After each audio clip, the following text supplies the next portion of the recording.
né? Que democracia, né? Acho que a gente sempre tem que se perguntar isso, né? Falar em ameaça à democracia brasileira é algo que a gente sempre precisa, né, refletir, né? Porque eu não concordo absolutamente em chamar a nova república de regime democrático, né? Eu nem concordo com essa visão genérica de que houve avanços democráticos, né, genericamente para toda a população, né? O meu balanço da nova república é muito mais crítico, né? Eu acho que houve sim, né? Eu vou chamar assim de incorporação à proteção política do Estado, né, da classe média, dos movimentos sociais, né? E mesmo assim, né, com vários episódios, né, de forte repressão, mesmo à classe média e aos movimentos sociais, especialmente os movimentos sociais no campo, né? Só lembrar de Eldorado de Carajás, né? Corumbiara, são muitos exemplos, né, de massacres que ocorreram durante o dito regime democrático, né? Agora, se a gente fala, né, para as massas urbanas, eu não consigo enxergar um avanço democrático durante o regime da Nova República, ao contrário, né? O aumento do encarceramento, né, de 50 mil presos em 1990 para 800 mil presos no último ano do mandato da Dilma, né? Sendo que, né, quando o Lula assumiu eram 200 mil presos, quando a Dilma caiu eram 800 mil presos. Esse, para mim, é um dos dados, né, mais reveladores do quanto a Nova República foi um regime duríssimo, né, para os setores mais pobres da nossa população, não é? Os mais atingidos pelo hiperencarceramento. E como, né, que nem o momento mais à esquerda da Nova República conseguiu sequer deixar de ser o recordista dos recordistas, né? Gente, quando eu fui olhar esses números a primeira vez, né, eu jurava que o Fernando Henrique, né, que o Collor tinham prendido mais do que o Lula e a Dilma, né? Não, é muito maior, né, o hiperencarceramento no período do PT na presidência, né? O aumento da letalidade policial no período da Nova República também atingindo as classes populares, né?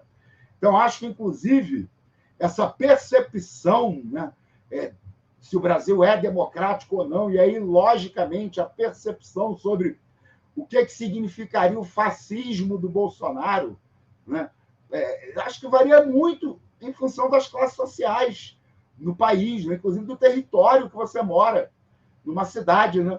Às vezes, você mora até numa favela, numa cidade, mas incrustada no território dos ricos, você vai viver diferente, né, se você estiver na periferia da periferia, né?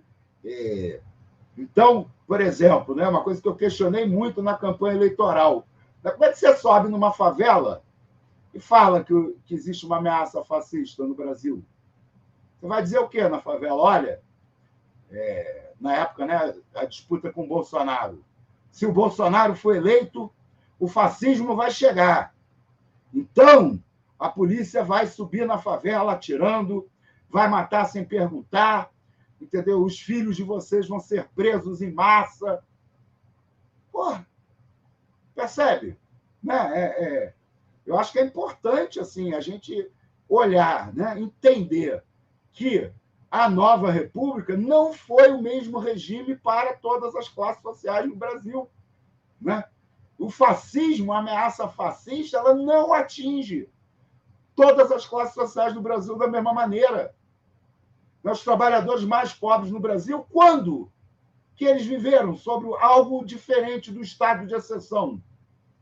A gente pode falar em variações do estado de exceção.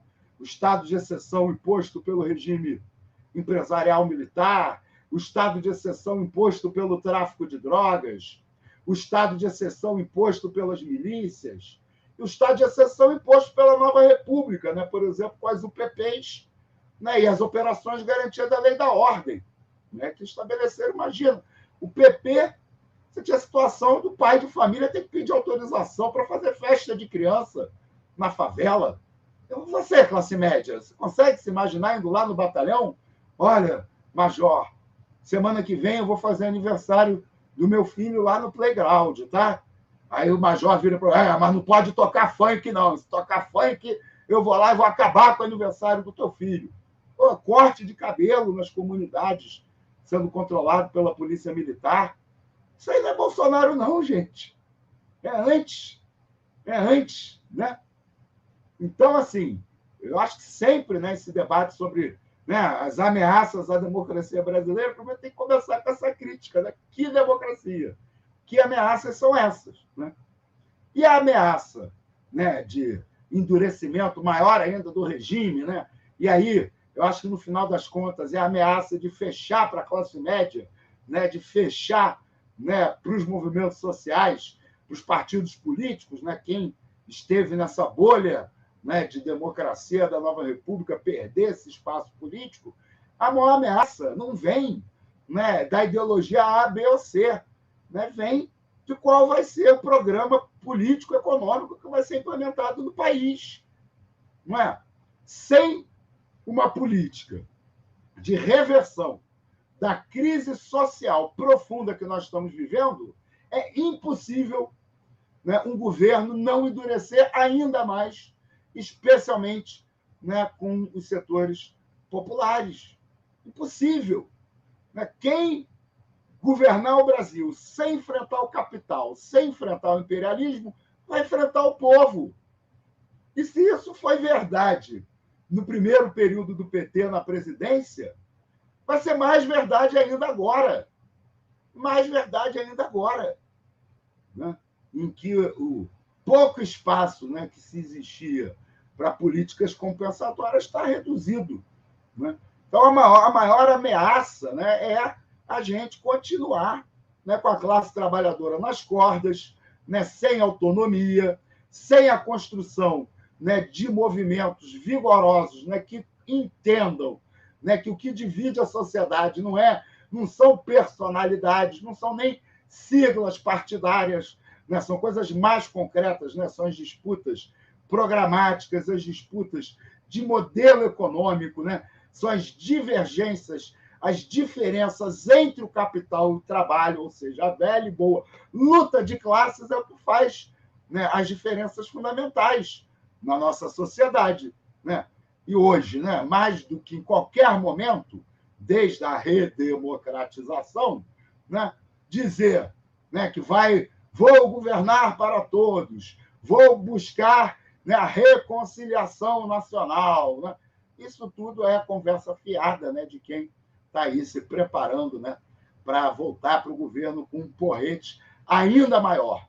Né, porque as pessoas sabem, né, elas não são inocentes, elas sabem, né, o que a conjuntura está apontando aí para os próximos anos, né, e elas sabem que não há mais margem de manobra para opções. Né?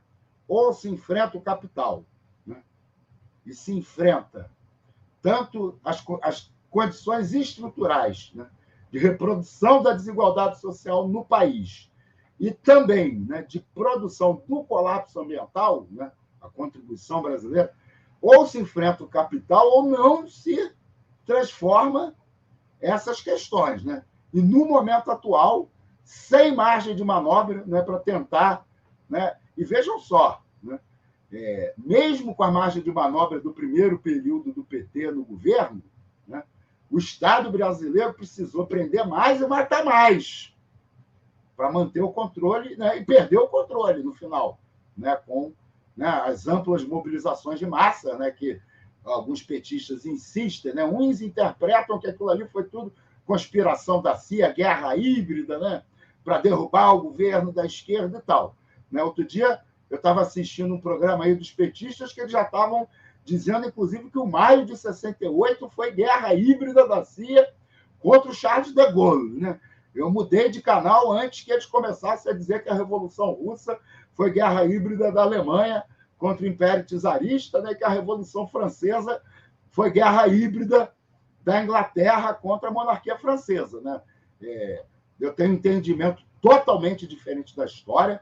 Eu acho que essas grandes manifestações, né, de massa, essas grandes movimentações de massa, né, que tomam a configuração, vamos dizer assim, na política, de movimentações de placas tectônicas, né, como 2013 no Brasil, ou a Revolução Russa, ou a Francesa. Claro que tem diferenças, né, grandes, mas ou a Argentina em 2001, para dar um exemplo mais próximo da nossa realidade, essas movimentações elas só se dão, né, só se dão se, né, o povo estiver muito insatisfeito, né, e muitas vezes se estiver percebendo que vai ser impossível continuar a viver do jeito que se vive naquele momento, né? Então, a nova república, né, mesmo com o espaço maior pela conjuntura internacional de fazer uma política compensatória para os mais pobres, mesmo assim, ela precisou, né, matar mais, prender mais, muito mais, né, e não conseguiu evitar a explosão de massas de 2013, né, em função, né, da tremenda insatisfação de boa parte da população com as condições de vida que, né, não se resolveu os problemas estruturais e o fim, né, do período de preços elevados das commodities, né, fez a população já estar sentindo duramente a crise de 2008 aqui no Brasil, em 2013. Né? Então, imaginem, né, aquela conjuntura ali levou a esse resultado. Né?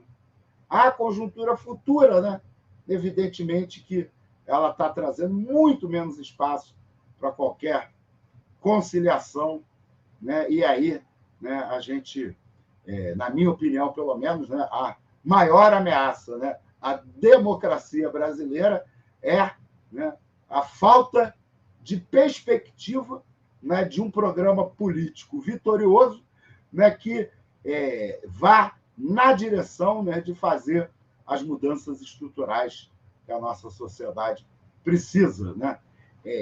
O confronto, a violência, né, o endurecimento das relações no Brasil me parece que são inevitáveis. Né? Para mim, o maior problema das escolhas que a ampla maioria da esquerda tem feito no Brasil, né, é que só vai ter violência, reação de um lado. Né? Eu já dei esse exemplo aqui. A burguesia radicalizou, né, e o PT e a maior parte da esquerda brasileira está se comportando como aquele seu amigo no colégio, quando alguém vem te bater, aí seu amigo vai separar a briga, te segura. Aí o outro que está te agredindo continua a te dar porrada e você não pode se defender, não pode reagir. Né? PT, solta a classe trabalhadora brasileira, PT. Deixa o povo reagir. Né? A gente precisa reagir, a gente não pode continuar apanhando sem reagir. Não tem como não ter briga. Esquece que não vai ter briga. Né? Para aí de buscar a glória sem dor, né? Para parar de produzir a dor sem glória, né? Que é o que o povo brasileiro vem tendo que enfrentar.